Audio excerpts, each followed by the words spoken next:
ये भी धीरे धीरे आपके समक्ष यथार्थ अनुवाद आएगा। पहले तो आप जी को ये जो ना दृढ़ करना चाहता है ये दास कि आप जी ये समझें कि जो भी दास बोल रहा है वो सारी सच्ची है। उसके बाद ये दास इन वेदों का जितना आवश्यक है उनका अनुवाद करेगा। और पहले आपको इसलिए इन्हीं के अनुवादित वो दिखाए जा रहे हैं मंत्रों के अनुवाद कि ताकि कोई आपको भ्रमित ना कर दे कि न्यू कह कि रामपाल ने संस्कृत ना आती। और ये महर्षि दानंद के अनुयायी आचार्य ये संस्कृत के गाता थे। महर्षि भी दानंद भी विद्वान पुरुष था, संस्कृत का गाता था। वो सही समझा उन्होंने, वेदों का ठीक अनुवाद कर रखा है। तो पहले उन्हीं के द्वारा किए गए अनुवाद को दिखाकर फिर दास साथ साथ उनमें जो त्रुटि है वो आपके समक्ष पेश करेगा। फिर आपका समझ में आओगी, फिर आप दृढ़ हो जाओगे कि सचमुच कौन सा अनुवाद सही है कौन सा गलत है। फिर आप स्वयं निर्णय लेकर के दृढ़ हो जाओगे।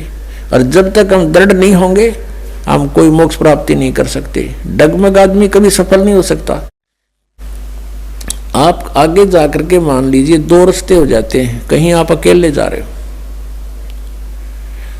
या तो आपके साथ गाइड हो, कोई व्यक्ति जानकार हो, या फिर आपके पास मैप हो।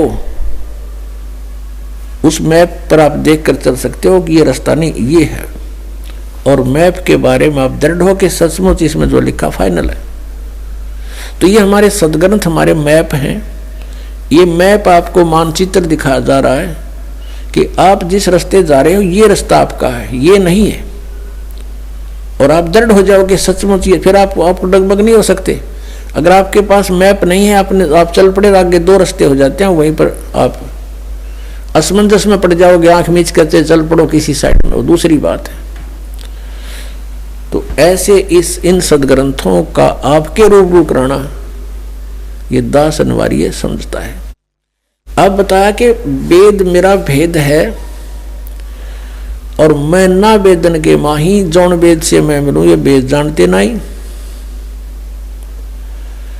अब जैसे गीता जी अध्याय नंबर 4 के श्लोक नंबर 32 में कहा कि वो परमात्मा ने अपने मुख कमल से जो वाणी बोली, सच्चिदानंद घन ब्रह्म ने, यानी उस परम अक्षर ब्रह्म ने जो अपने मुख से वाणी बोली, उसमें बहुत विस्तार के साथ इन धार्मिक अनुष्ठानों की जानकारी दे रखी है। उसको चौथे अध्याय के 34वें श्लोक में श्रीमद् भगवत गीता में कहा कि गीता ज्ञानदाता ये काल श्री कृष्ण जी में बढ़कर बोल रहा है, इसमें प्रवेश करके बोल रहा है कि उस ज्ञान को तू, वो तत्व ज्ञान है, उस ज्ञान को तू तत्वदर्शी संतों के पास जाकर समझ। उनको दंडवत प्रणाम करने से, कपट छोड़कर उनकी सेवा प्रसन्न करने से, सरलता पूर्वक प्रसन्न करने से वो तत्वदर्शी संत तुझे परमात्म तत्व का ज्ञान कराएंगे जिसको गीता ज्ञान दाता भी नहीं जानता। वो तत्व ज्ञान है जो सच्चिदानंद घन ब्रह्म की वाणी में है, सच्चिदानंद घन ब्रह्म के मुख से निकली है। यानी उसी परमेश्वर ने आके ये सच्चाई हमें बताई है कि तुम कौन हो, तुम कहां से आए हो, कौन परमात्मा है, तुम साधना क्या करते हो। तो वो परमात्मा की महिमा जैसे आपने ऋग्वेद मंडल नंबर 10 सूक्त 49 में प्रथम मंत्र में आपने पढ़ा कि वो वेद ये परमात्मा कहता है पूर्ण ब्रह्म कि इस वेद का इस ब्रह्म की उत्पत्ति मैंने की। और ब्रह्म ने फिर आगे मेरी महिमा, क्योंकि ब्रह्म के अंदर परमात्मा ने 4-5 वेद फीड कर दिए थे, जैसे एक मोबाइल से दूसरे मोबाइल में ट्रांसफर कर दी जाती है पूरा का पूरा मैटर, फिल्म की फिल्म पूरी।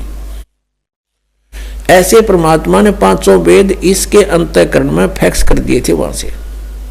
और फिर जैसे समय आने पर अपने आप मालिक के नियमानुसार इसके अंदर से श्वासों के माध्यम से वो सारे बाहर आगे प्रकट हो गए।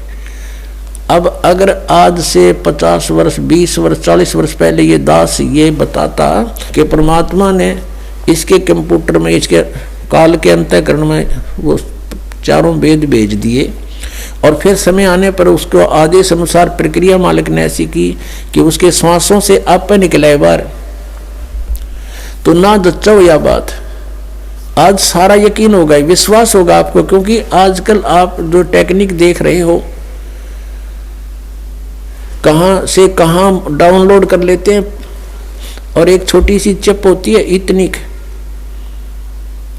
और उसके अंदर कितना मैटर भरा होता है, उसको कहीं भी फिट कर दी जा, जिसमें वह डाल दिए, फिर उसे कितना डाउनलोड कर लो, पूरे पृष्ठ के पृष्ठ इतना बड़ा पुलंदा भर लो। तो ऐसा हुआ था। तो इसने जब देखा कि डाउनलोड इसने किया बाहर अपने कंप्यूटर से, अंतःकरण से, तो पढ़ा के पर जो 5वां वेद था सूक्ष्म वेद, उसमें तो सारी ये जानकारी है। वे ऑफ वर्शिप भी इसने एक नहीं देखा, आप बताओ, उसको नष्ट कर दिया, छुपा दिया।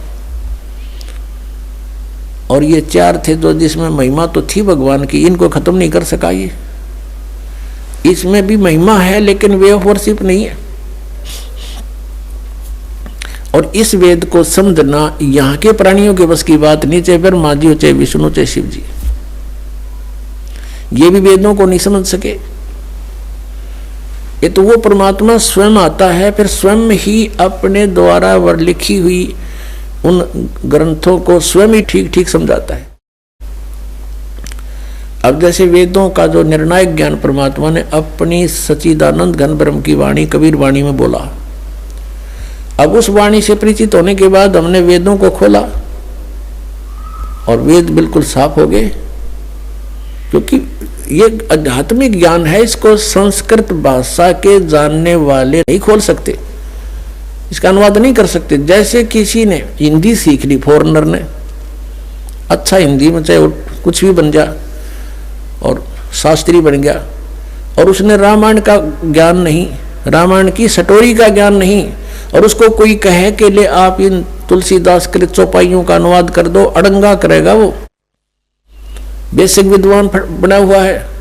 तो ऐसे ही इन विद्वानों ने, संस्कृत भाषा के विद्वानों ने, विद्वान तो होता जो सर्वज्ञ हो, सर्वज्ञ केवल कबीर परमेश्वर है, और सब भाषाओं का, सब अध्यात्म ज्ञान से सबका जानकार था वो, और उनको अविद्वान कहते थे, ये नकली विद्वान। अब संस्कृत भाषा के जानने से विद्वान नहीं होता, एक भाषा के जान लेने से विद्वान नहीं होता, उसका ठीक है, उसको वो भाषा आती है, उसका मास्टर है, बस।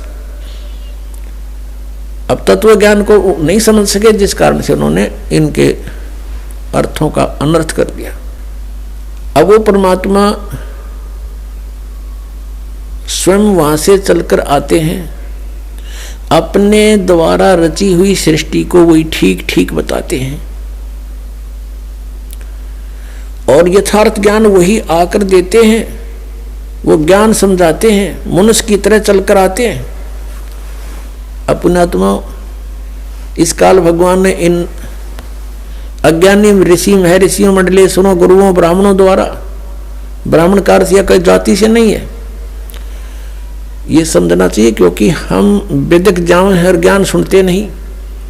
ब्राह्मण का अर्थ जो गुरु पद पर होता है वो ब्राह्मण है, यानी जो ज्ञान देता है परमात्मा के बारे में, जिसको जानकार मानते हैं। ब्राह्मण सो जो ब्रह्म पहचाने, ब्राह्मण उसको कहते हैं जिसने भगवान को जान लिया है, लेकिन वो ना जान रहे थे, ब्राह्मण को वहां थे, ऋषि महर्षि थे नहीं, तो महर्षि को वहां थे। आज उनको महर्षि कहना पड़ता है, लेकिन वो महर्षि के योग नहीं है, उनको ब्राह्मण कहना पड़ता है, लेकिन ब्राह्मण के योग नहीं थे। जैसे मेरे गुरुदेव थे, वो ब्राह्मण थे इस जाति के हिसाब से।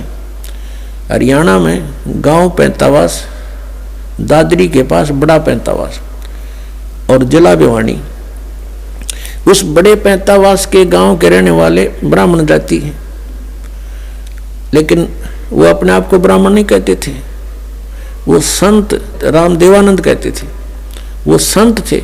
और मेरे जो दादा गुरुजी थे, गुरुजी के गुरुजी, वो छावला गांव है दिल्ली में, नजफगढ़ से आगे गुड़गांव की तरफ जाते हैं, छावला ऑन रोड पड़ता है। वो छावला गांव के जाट थे, किसान, और वो काशी विद्यापीठ से 4 विषय के आचार्य बन गए। वो पंडित चिदानंद कहलाते थे, वो ब्राह्मण कहलाते थे। अब उस हमारे दादा गुरु जी का जो आश्रम बना हुआ है, गोपालपुर गांव है खरखोदा के पास, जिला सोनीपत में, उनके आश्रम के ऊपर लिखा है पंडित चिदानंद जी आश्रम। और हमारे गुरुदेव के जहां आश्रम है संत राम देवानंद जी आश्रम। तो यहां जाति से ब्राह्मण नहीं है, कर्म से ब्राह्मण के लिए कहा गया है। तो ये नकली गुरु ब्राह्मण जो गुरु पद पर थे, इनको कह का पता नहीं था, ये कहलाते थे ऋषि और महर्षि। तो ये समझ नहीं सके उस परमात्मा की अमरवाणी को। इसलिए परमेश्वर ने कहा कि ये वेद कतेब झूठे नहीं भाई, और झूठे हैं जो समझे नहीं।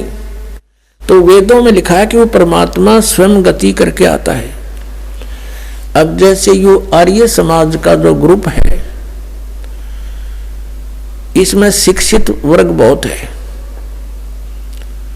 और लेकिन वो अक्षर ज्ञान है, उनको अध्यात्म ज्ञान नहीं।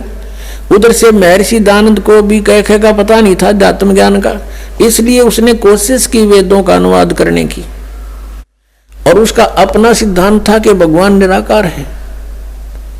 वो कहीं एक देश में नहीं रहता, एक देश माने स्थान पर कहीं नहीं रहता, वो केवल सर्वव्यापक है, जैसे वायु है ऐसे भगवान है।